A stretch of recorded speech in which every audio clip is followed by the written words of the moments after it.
career politicians, older politicians that are so just vastly disconnected. I mean, not just Conservatives, for example, because Jacob Rees-Mogg, but all politicians, they're in their sort of bubble. But he's in slightly That's not further. a great example, Funnily enough, the wealth tax is on us in the papers today, because we've got this article in the Times with advisors saying, to Burnham, don't do a wealth tax, it's going to go wrong. What do you think? Maybe they saw your podcast. Exactly, yeah. Probably. What do you think? I mean, do you want a wealth tax? I think for the purposes of popularity, I think it probably is a good thing that you would, personally. Might work. That's true. That's one reason to I've changed. It's funny, I've changed my mind slightly since doing that interview, where I was trying to be neutral, obviously, but I'm trying to push it slightly. But with all this stuff about Elon Musk obviously being a trillionaire, and there's so much discussion about, okay, should we be taxing him? How do we tax wealth? It obviously, a lot of it is assets. It's not liquid. So how does that work in practice? Obviously, it would be very beneficial. You take a house. How many houses he's got? Yeah, exactly. We just heard a story about a trade union leader in Scotland who's got 5 houses. I mean, it's true. So would you take a house? It's just about how do you practically do that? Marina's big into this. Yes, I think it should be one of a number of measures to try and address the insane and spiralling inequality. We should be looking at wealth tax. We should be looking at taxing wealth, not work. We should be looking at council tax. If someone has $1 billion, you take 1% a year. I think what was being proposed was a one-off 1% tax on wealth over £10 million. Over 10, but they say it's a one-off, don't they? And they'll come back for a second one-off. And my worry about this is disincentivization. So what does it say? 11,000 non-doms have already left the country. And Jacob, I mean, that was so good to watch, actually, just the way that he dealt with you, or certainly the rebuttals to you. But did it make you change your mind in the view that they're now talking about having drones looking at how big your garden is, whether they're going to tax you? And remember, if you live in the country as I do, you tend to have a bigger garden because you're in the country than you would if you live in London. David, what are you talking about? Drones, I think I'm taking it to a bit of an extreme. They're going to look at your land value. I really don't think that's how the government judges how they tax people. They're not going to send drones to every single house. How do you even measure gardeners and right, let's tax them this amount. It's not that comedic. Well, if there's a wealth tax, they're going to have to check on wealth. Yeah, of course. Now, so let's say I've got a diamond necklace, right? How are they going to find that out? Yeah, exactly. Well, they've got to go door to door. And that's why I've changed my mind, because it's very... Don't Marina be so disappointed. I'm so annoyed by the fact that so many people go, oh, they're going to come after me. I've got a big garden. They're not coming after you. They're not coming after you. They're going after the very top 1%, not even 1%, who are hoarding the wealth. And the reason we have to tax these people, like Elon Musk and these billionaires or whatever, is because the system doesn't work, and they exploit the system. Musk is a good example, actually, David, against you, because Musk has got too much money. Yeah. And it's poisonous in the hands of one person, as we discover if you go on X for 5 minutes. And his last spaceship blew up, I think, or was that Bezos? No, I think it was Musk's. No, was it? It was Bezos. Okay, well, someone's spaceship blew up, and let's just lift half of it. So if you want to live here, Muskie, you give half your money over. It's only 500 billion. I'm just deeply concerned. I just want to go back to my drone point, because Spain is already doing that, by the way, putting drones. They may well do it here, though, as well. Well, but what I'm worried about is, what does it say to people who actually work really, really hard and try and accumulate some sort of asset base? Okay. No, but Marina's point is these people are rich not because they work hard. What does it say to people who work, say, in the Amazon warehouses, who cannot make ends meet, and we as the taxpayer subsidise them through universal credit? Bands, which is something we propose, which you don't tax anyone until they earn £20,000. That is a much better way for people to keep their money. Hang on a second. Yes, okay, Joe, I actually don't think that's a bad idea. Yeah, thank you. The top richest families hold over almost £500 billion in wealth, compared to the bottom poorest 50% of the population that holds less than that. All they do is they just basically eat up all of the assets, so that even the middle classes are squeezed, and no one gets anything. No one gets any of the pie except these uber rich people. Ethan, go on. Say. I just want to make sure we get. You say the top whatever what? The top 50 families in this country own almost £500 billion of wealth, compared to the poorest 50% of this population, which own about 400 Is that a bad thing? I mean, I'm not in the top 50 I mean, it's such families. extreme. Is it a bad? I don't know if it's a bad thing. I don't know. 30 million people. Well, I think the problem is we've now. If there's a limited amount of money to go around, that's true. It's bad. But money doesn't work like that. 30 million people. We've now got Why like did Jacob then say to you that they've failed in every country where they've tried a wealth tax? Well, he's talking about in historical wealth taxes in different climates. It's very different. Okay, I'll mention. I can see we're going to keep talking anyway, but just say their podcast, The Conversation Cabinet, is available wherever you get your podcasts.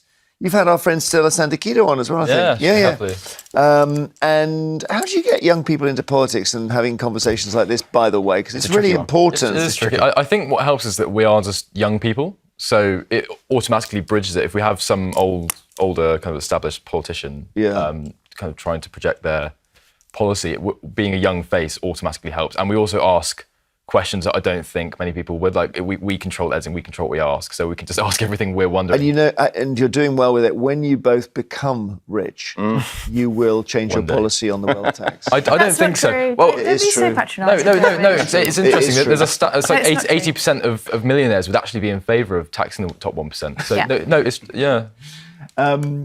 The Conservative is just a liberal who's been mugged. That's what they always say. that life gets in the way. But listen, no, you may change. This generation need to sort everything. The wreckage. It's terrible. The planet. I don't think we will change let's that. apologise on behalf of boomers. For the planet, we'll destroy the NHS on the way out. You're probably going to have to try and rejoin the EU. I don't know. But it is extraordinary. So certainly at Reform, we're seeing so many young people being involved in politics. I've never seen anything like it. They all seem to want us back in the EU, David. That may be true, but the majority of young people are left-wing, though. What's that, sorry? The majority of young people are left-wing. Yes, agreed. It's good to see younger participation But what I mean, across the board, it's amazing to see young people. On a great political story. By the way, it's so good to have you in. It's fantastic. Please come again. In The Sun, we've got this absolutely weird thing that's happened where somebody briefing on behalf of Andy Burnham has said he's going to be Labour's first female Prime Minister. And just before we get into the response to that, the reason is they said that he's a sort of guy who's sensitive to the needs of women in a political sense, and therefore he would count as a female Prime Minister. So Kemi Badenoch and J.K. Rowling have gone crazy about it, ridiculed Andy Burnham, and spoke out after this briefing. Let's have a look at J.K. Rowling posting on X, the Harry Potter author. Great news. The Labour Party has finally found a woman they fancy as leader. It's a man who'll be a female PM in all but sex. There we are. That's a senior figure in the party actually thought it was a good thing to say out loud. This is where it came from, by the way, just so we know the source is a brilliant journalist called Tim Shipman, who's in The Spectator, and he's got this off the back of the Makerfield by-election. So somebody somewhere has authorised it. What do you think about that, Marina, as our female panellist? It's an interesting briefing, but I don't see why. I think the intention it's got from Badenoch and also Rowling is completely unwarranted, and the ridiculing. Like, why isn't it a good thing?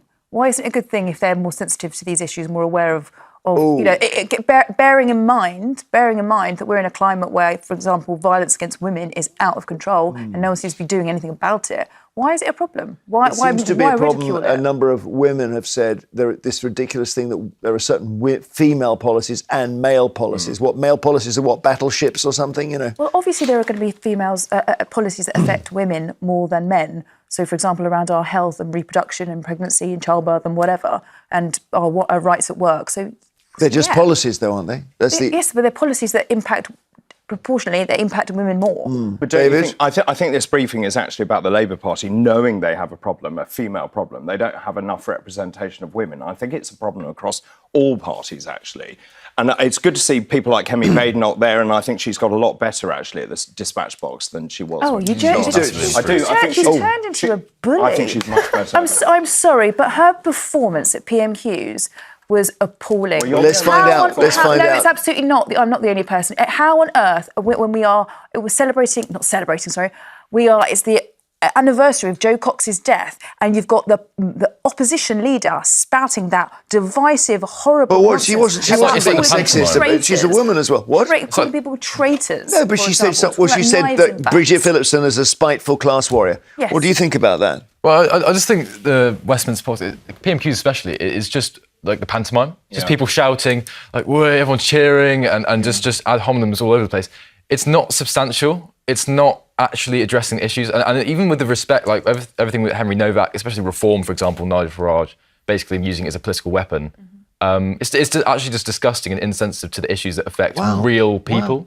I love it. Do you think it changed with the televising of It's just a show. Yeah, It's always I think been it has. It's turned into a pantomime. I think you're right. But it's people not answering questions is the biggest problem. Yeah, I mean, it's the Prime Minister's asked. And Starmer's a very good example of that. Fantastic example. Yeah, he is, but also that's politicians are. Every answered question is a loss of power if you're a politician. Yeah. So, what do you think about it? Well, I mean, if you just look at PMQs, half of the questions are practically structured. Like, these aren't real questions that are being asked by the people who's actually being affected by. So I feel like it's silly that we've got all these performances going on when people's actual the question is whether Kemi Badenoch is doing something brilliant there, where she's not a prize fighter. The other guy's the heavyweight, and she's coming in and she's knocked him out, and she did it to Bridget Phillipson and she did it to Rachel Reeves. She almost made her cry yesterday. Is that good or not? A bully. Okay. She's a mean girl. And if we can't expect our people in power to behave like that, how are we expecting other people to behave? She's just trying to score points, I think, with this story especially. It just seems like point scoring. It's not actually, she's not really concerned. Well, it's not translating into polling outside Parliament, that's true. Very quickly, I'll just mention Mahmood, this is the Home Secretary, Shabana Mahmood, says, to Starmer, who's also kind of out of power now anyway, can you sack my minister, Mike Tapp, who's gone tonto on a particular briefing? Sure, we haven't got much time. We'll skip over this one, actually, just unless you want to say something. Well, I was just going to say, it's quite interesting, isn't it, that clearly the minute that Starmer says he's standing down, he's lost all control and all power. And that's what you're seeing here. And Mahmood, and now we've got all these ministers going off all over the place. And so there is no control. And that is why I want a general election, Jeremy. Oh, God. Oh, is that the only reason, is it? No, there are lots of other reasons. Yeah, I'm sure. Reform seem to be retreating at the moment. Ethan in the Times, ill-gotten gains will pay to lock up pupils' phones. So these are monies basically confiscated from criminals go to schools. Yeah, I think it's an interesting way of doing it, but I think in the way it's doing it, I think it's actually quite good that you're recycling money from criminals that have done something bad and it's being put into something that will be productive and beneficial Robin for Hood children. type style. Yeah, almost Robin Hood-like. They need to confiscate more. Hey, there's a story in the Mirror. Shamed Huw Edwards starts a mental health newsletter. Ooh. It's not really a mental health newsletter. I was reading it last night. It's basically, here's how I see the world. Oh, this is appalling. This is absolutely appalling. I just want to remind your viewers, this is a guy that was handed a 6-month suspended sentence after pleading guilty to 3 counts of making indecent images, possessing 41, and some of those were serious Category A abuse. And now he's got a Substack where he's talking about mental health and wanted to give his, opine about the state of news and politics and cultural matters. Like, no. Go back to where you need to go to. We don't need to see any more of you. He's a wealthy guy. Yeah, he can easily buy an island and live on it. Let's take a look at how he introduced himself to the platform, shall we? So here we are. After 4 decades in broadcast journalism with a focus on Welsh, British and French politics, I'm still a keen observer of events. There will be some who do not wish to read my work, and I respect that choice. For those who might be interested, I would like to start tentatively by offering some commentary and analysis based on my long experience. 3 years have gone by since my last broadcast. One of the ways I can try to make a contribution, is about mental health. But I mean, obviously, he's suffered a lot in his. You wouldn't want to hear from him on mental health? Sorry, in my head, I've just got you had pictures of 7 to 9 year olds in the worst. You can't even imagine. I don't want to hear from this man. He should be, I'm sorry, but shamed probably for the rest of his life. There's a respected writer in the Telegraph called Anita Singh. And I think we've got this. She says, have we got this page here? There we are. Huw Edwards has launched a blog. His egotism is shameless. Yeah, I'd agree with Anita that. in the Telegraph. I mean, look, he's not reading the room here. He's trying to rehabilitate himself. He needs to stop talking, stop the Substack, and he's got 65 subscribers, most of which, if not all of them, will be journalists. What do you think, guys? Do you think, because, life is a long process, is there any rehabilitation possible?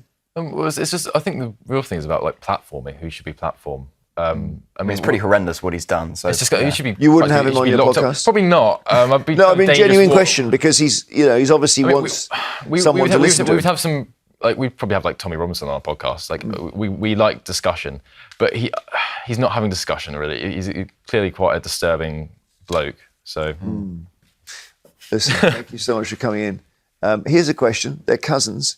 Can we tell by looking at them whether it's their mothers who are sisters, their fathers who are brothers, or something in between? You quickly go, let's see. I'm going to say mother. It could be one of each. What do you think, Marina? Say mother as well. Okay. I think your mother is the sister of his father. so close. Oh. it was mothers. Mothers. Well, both who said sisters. mothers? David got it! Well done, David. That's the medic. Brilliant. Thank you both for coming in so so much. much. Thank you very Really much. brilliant. Joshua and Ethan. The podcast is The Conversation Cabinet. Do listen to it if you want to hear what the next but one generation thinks. We'll have more after the break.